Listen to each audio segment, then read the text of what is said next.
আপনি জীবনে অসংখ্য গুনাহ করেছেন, আপনার গুনাহের পাল্লা এত পরিমাণে ভারী হয়ে গিয়েছে, সমুদ্রের ফেনা রাশি সম পরিমাণ আপনি গুনাহ করেছেন।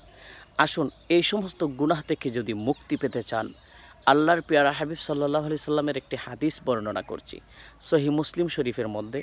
আল্লাহর পেয়ারা হাবিব সাল্লাল্লাহু আলাইহি সাল্লাম বলেছেন, যদি কোনো ব্যক্তি প্রতি নামাজের পরে এই দোয়াটি পড়ে, তার জীবনের সমস্ত গুনাহকে আল্লাহ মাফ করে দিবেন। যদিও তার গুনাহ সমুদ্রের ফেনার সম পরিমাণও যদি হয়, আল্লাহ তাআলা তার সমস্ত গুনাহকে আল্লাহ মাফ করে দিবেন। এই দোয়াটি হচ্ছে, লা ইলাহা ইল্লাল্লাহু ওয়াহদাহু লা শারিকা লাহু লাহুল মুলকু ওয়া লাহুল হামদ ওয়া হুয়া আলা কুল্লি শাইইন কাদির। সম্মানিত দর্শক, এই দোয়াটি বেশি বেশি করে পড়বেন, প্রতিটি নামাজের পরে কমপক্ষে একবার হলেও পড়বেন। একবার পড়লে কি হবে?